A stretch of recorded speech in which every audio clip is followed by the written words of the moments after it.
My name's Joseph Sims-Dennett and I am the writer, producer and director of Observance. I'm Josh Zammit and I'm the producer-writer of Observance. I made a movie called Bad Behaviour ages ago, like in 2010. And then I moved to Sydney, like that was in Queensland. And then I moved to Sydney and I started working for a TVC company where Josh also worked. And then Josh ended up moving into my apartment when one of my housemates moved out. And then we both left that company and made this film. Well, I left school when I was 16 and went to TAFE because it was the only option I had at that young. And then just worked on sets, studied, eventually found a job at this production company, the same as Joseph. We made the film and that's basically it, yeah. Observance, it got started, what is it, November 2012?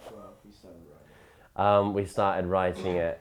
It was just like in a really miserable period of our lives. Like we were both unemployed, living in this like weird apartment in Roselle. And yeah, just a lot of it was like for me, I know at least like my inspiration from it was just really examining my own life, and that feeling of like I'd made a movie, I'd moved to Sydney, I'd got a job, and I thought that I'd made it, and then realizing that I couldn't have been further from actually achieving what I wanted to, and then suddenly being unemployed and just trying to figure out my life, and that feeling of not having control over like my future and my life and what I wanted to do. And just together we just started writing this story of a guy who's in this dilapidated apartment, and he's got a camera and he's watching this woman across the street just going about her daily life, and he's just recording everything that she's doing, and he's getting paid for it, but he doesn't know why.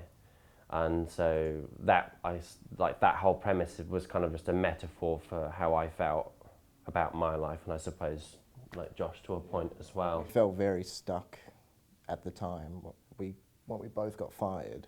We're kind of like, okay, what do we do now? We're working in film. What do we do? Do we just get another job doing the same crap and forever doing that and just talking about making movies? And then we just decided to do it and didn't really even think about how it was going to happen. We just started to do it. And started sticking bits of newspaper on the walls and destroying our own apartment. But it kind of just happened, didn't it? It worked. Because that's what films sort of tend to be, like little independent films like this. It's just like this train that just bulldozes everything out of the way. And it just became that, like even when we were shooting, like, because originally it was just like we were both broke, and I was just like, well, we'll just shoot this on like a 5D or something, just to be creative and use this time to actually make something that we had. And then all of a sudden, like one thing leads to another, and we have like an Alexa and like $500,000 worth of like camera gear sitting in our apartment. Just one day we just had all of this gear in our living room. We're like, oh, okay, what do we do now? Yeah. We didn't steal it.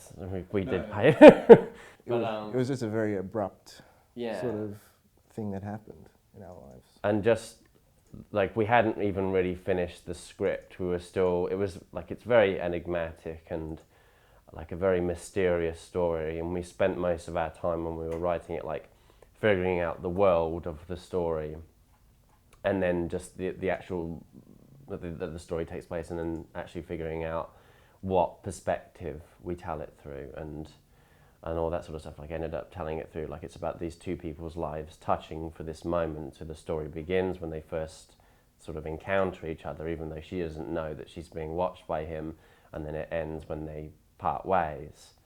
And even all of that, it was just so, like we hadn't really fully understood like the actual script and everything quite yet. Yet we were like started shooting, and we were still casting when we were shooting. This is only like an 11-day shoot. It just felt like madness when we were doing it, because it happened so fast.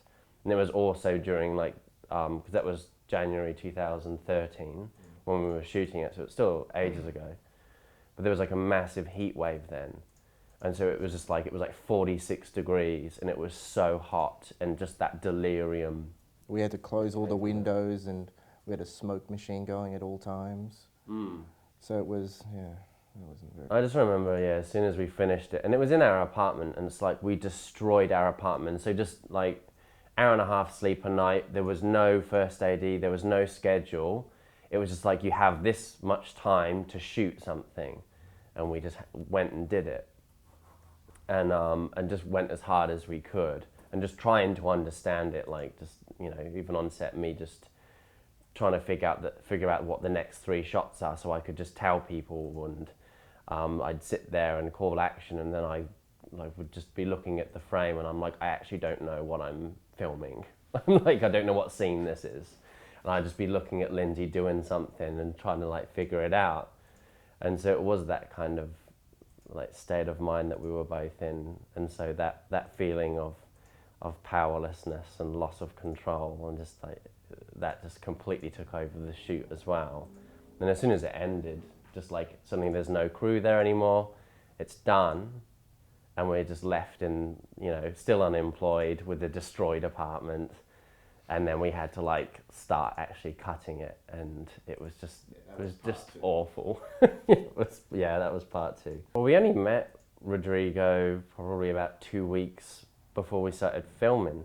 It was an emergency, we need a DOP in 2 weeks' time. Yeah, emailed Rodrigo, and he had, because it was, you know, it was January, so not like most people sort of have a bit of a break then, and Rodrigo's, you know, always keen to work. He's like one of those, he likes to be busy guy. Yeah, and then I just went and met with it. Well, we both went and met with him. Suddenly, like through him, we got all of that gear. But I guess with the actual visual style of the film, we did have this, like it was a lot of just like I blocked the scene with Lindsay or whoever, because a lot of the film is just Lindsay alone in our apartment just doing things. It's a very like still and meditative film.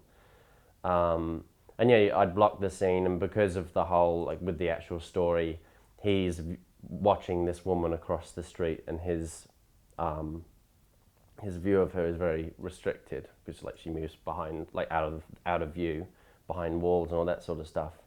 And I felt like the audience should have there should be like a similar feeling with Parker, that they're aware that they're observing a film with, you know, with this character in it as well. And yeah, and so I'd let him we'd block the scene together, and I would find what was the most important moment in the scene and like perspective of the scene. We just, you know, pick the lens, and it was usually just like a locked off camera, and then we would just roll, and so the scene was happening around the frame, and he would often walk in and out of frame, and so you did sort of, the audience does have that kind of feeling of a restricted perspective of his world, and that was generally the rule of how we shot the film mostly.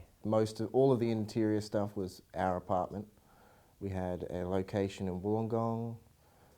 Where was the other one? In Bondi? It was Clovelly. Is that how you say it? I don't even know how you say it, Clovelly. And where else? That was it. Yeah, like with this, because there was a lot of like we shot it with the ocean, and our first day was down at Windang, and that was a really amazing location. That was my favourite location that we went to, and that's just like, it was like this weird, it used to be a tidal island or something, and it's this like bright red rock, and it was a really overcast day as well, and it had like this bright green seaweed all over it. It was just really eerie place, and just really eerie feeling on that day. It was just that we didn't know what we were doing. It was, I mean, it was essentially the biggest problem. Like, we went into the shoot without a schedule. We hadn't properly cast the film, we hadn't properly finished the script, we hadn't properly finished building the sets, and it was just like, you have to shoot now, go. And it was just coping with that, because we didn't have a first AD. We were the 2 producers on it, and Josh was production designer, and I was like running around trying to just do everything else with the directing and stuff. And yeah, and it was just so hot, and we were just so not prepared, and that was the worst thing about it. And we had no money, and We just got what we could. We just went, okay, we have to do what we can in this time. We got everything we could, and then there was part two, really, which was looking at everything we got and then trying to make something of it, and then doing pickups. yeah, That was, that saved us, I think. yeah. Because we did the pickups like 6 months later, so it was like June, and it was so cold. So we went from like heat wave to like it was so cold you could see your breath in the air, and it was just raining the whole time, and yeah, it was strange, and we only had the Alexa I think for a weekend then, on the pickups, and then we ended up just shooting a lot of the close-ups, and there was like a couple of scenes, but just on like 5D.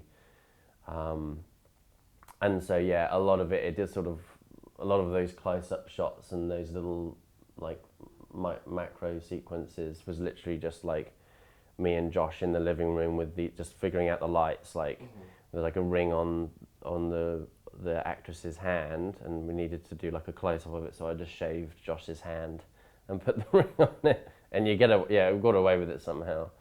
But just like that kind of stuff, we just had to figure it out. And that apartment just got worse and worse. Like we're trying to like figure it out and clean it up.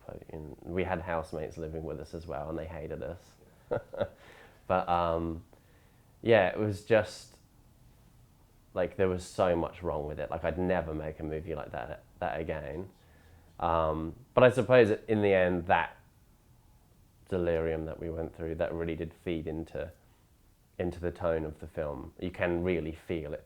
There's a very definite feeling there in the film when you're watching it.